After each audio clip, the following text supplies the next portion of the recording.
Ayan, good morning. Mainit na panahon, mainit na Friday.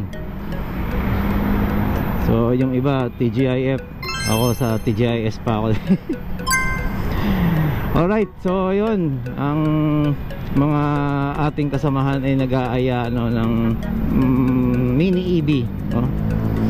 So sa Bulacan, sa natawag dito, Loma de Gato, no? Malapit lang naman yon dito sa atin sa Novaliches. So bukas po, ano nga bang oras, gabi nga ba? Paklaruin natin yan. So yun, so far okay naman ako sa battery ko, pero gusto ko talagang magpalit, no? Kaya lang meron tayong biglang dumating na biglaan. So pagka may mga biglaan, mabigat, di ba? Hindi natin inaasahan. So ako, ibang ano kasi part eh. Pero nakantabay lang tayo. Hindi ibig sabihin para tayo ano yan, problemahin nating mabigat, no? So yung mga kagaya ng mga biglaan, syempre papasok ko ang ating produkto. Ano ba yung produkto ko? Syempre sa mga may kakilala rin pong HR dyan sa mga company, sabihan nyo sa akin, i-refer nyo po ako, i-refer nyo sa akin. Dahil kami po ay nagbibigay ng mga proposal para po sa mga HR benefits, no? So pabili na dapat ako ng battery, guys, kaya lang may biglang kailangan bayaran.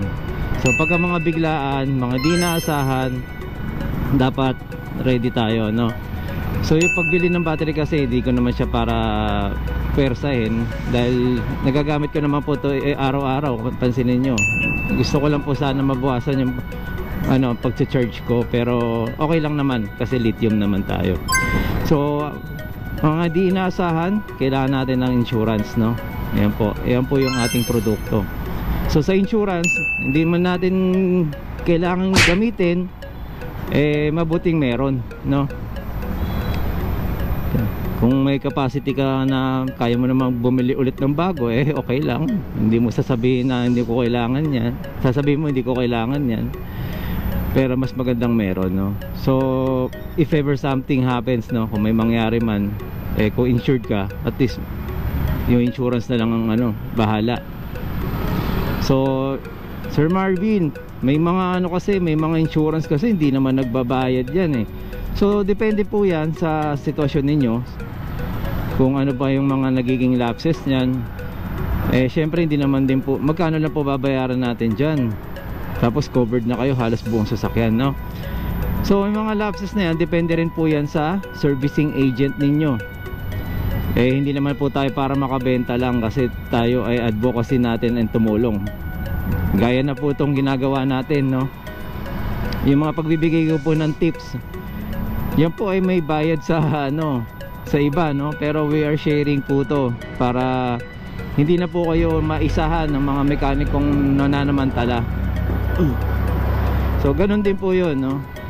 Ayaw naman natin na kung kailan kayo nangangailangan, wala kayong choice, sasamantalahin din po kayo dahil kailangan yung pagawa, di ba? Or kailangan ninyo. So I'm talking about whether it is in life insurance or non-life. Non-life, ito po yung mga sasakyan, mga bahay, di ba?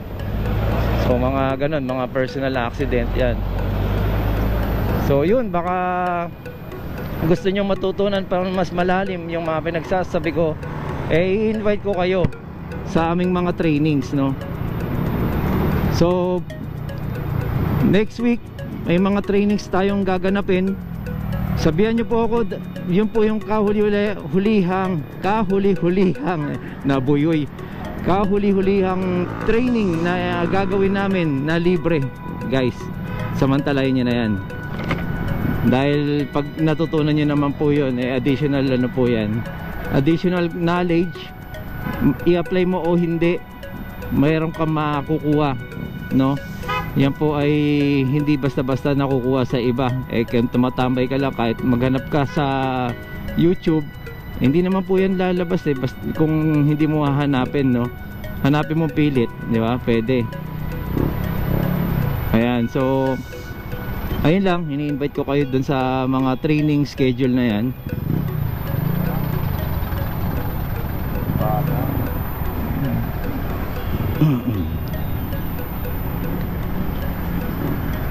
Hala ko ano nang gagawin eh.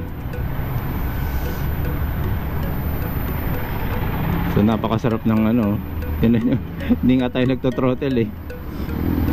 So congressional ulit. Oy, Suzuki. Hindi ba si Mark yun?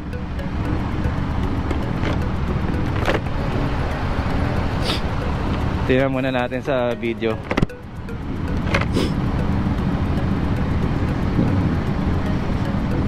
Ayan, so congressional, ganito pa sitwasyon. Ayan na, mag-uuna na yung mga yan. Si Mark ko. So Suzuki GSX, no? Shout out sa Suzuki GSX Group at sa Suzuki Big Bikers Club of the Philippines, no? Shout out. So mag-anniversary po tayo guys sa Batangas. By the way guys, sa mga hindi pa po kilala sa akin, maraming salamat po sa pag-subscribe at sa panonood. Ayun, so tayo po ay humahawak din ng grupo ng Suzuki Big Bikers Club of the Philippines, no? Kaya hindi po tayo makapag full time din dito sa gustong mag-ano ako dito sa group na to. Hayaan ko po muna sa mga young ones, kasi gusto ko matuto rin sila magkaroon ng sariling group or humawak ng group, no? Eh ginaguide lang din naman po natin, no? So nandito tayo sa San Bartolome. Nakikita ba? So nandito tayo sa San Bartolome de Novaliches Parish. So Ash Wednesday ngayon. Nandito tayo kanina pa. Ngayon lang tayo nag video, kasi hindi ko akalain na abutin tayo ng ilang oras na rito. Tingnan nyo po, magkakadikit lahat kami. Magkakadikit po lahat kami niyan. So yan, anong kagandahan? Sila po nakaandar, iniinit ng mga tambucho nila. Tayo wala. Ito lang, patayin na natin para makatipid tayo sa ilaw, sa battery. 74 volts pa.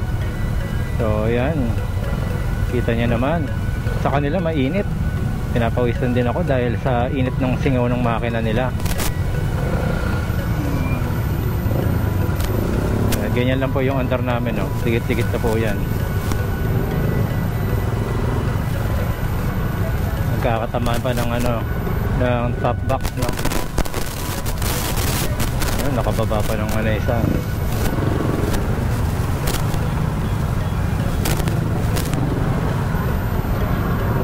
So tingin ko kaya nag-traffic dahil may intersection doon, malamang di nagbigayan. Luminit dito, yan, nagpipicture na si ate, oh. Ayun.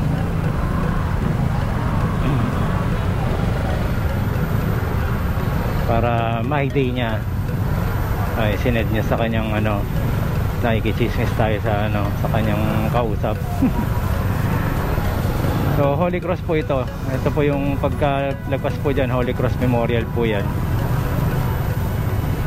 Ayan po ang kagandahan sa e-bike. Hindi kayo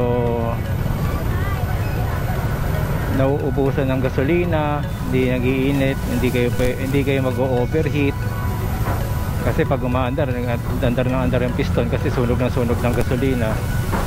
Diba? So, kaya yan, malaking bagay po na hindi tayo nakakadagdag sa init. So ayan, mga nag-umattend ng Ash Wednesday.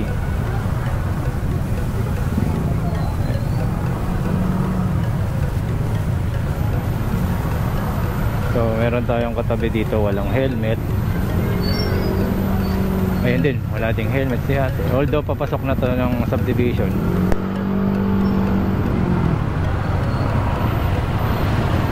Diba? Ilang minuto na lumipas. So ma-update natin to guys. So tingnan nyo, hindi na babawasan yung voltahe natin. 74 volts pa rin. So isipin nyo, sobrang traffic, ang init niyan.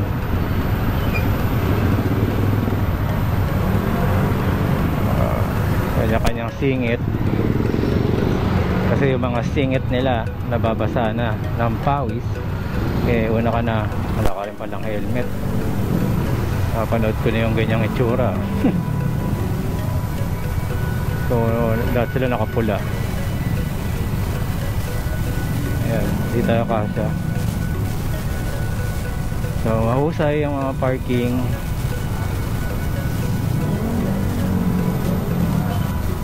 So yan, tingnan nyo, 74 volts pa rin. Ayan. Aya. Ayan. Tignan nyo po yung mga tricycle. Wala talagang kalinya-linya. So unahan natin. Ayan. Medyo bako-bako kasi lumalaban yung gulong. Ayan. So ilang kilometro na yun nakalipas. Wala pa rin pala tayong kilometro, pero ilang minuto na yan, guys. Makapanood nyo naman sa video, no, kung ilang minuto yung nakikita ninyo.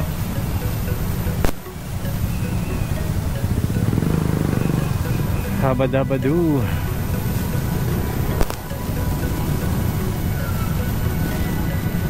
So nawala sa isip ko na Ash Wednesday ngayon. Dito ako dumaan, mali. Meron din pala sa gabi, no. Mukhang may aksidente pa, no. Kaya ayun, ayan, tingnan niyo po yung mga disiplinadong driver dito, guys. Tingnan niyo po yung mga yan, di ba? Mga tricycle. Nasa third lane sila. Nagtitinga pa. Ito, may karapatan sana eh, kaya lang mukhang walang laman. Tingnan niyo po, sinakop na po. Ito mo, malayo pa. Andar na.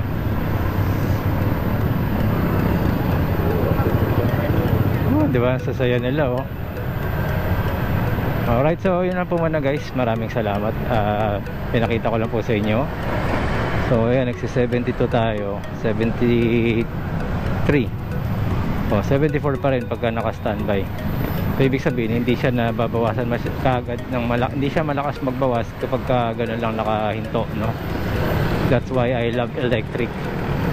Okay, so yun na po, guys. Diretso na tayo. Medyo tumatakbo na tayo ng kahit pa paanong 20 pataas. So ayan, thank you. So okay, once again, Marvin Chua Motovlog po. Maraming salamat po. Salamat din po sa mga nag-subscribe. Subscribe, okay. Bulol pa, no? Ayos naman.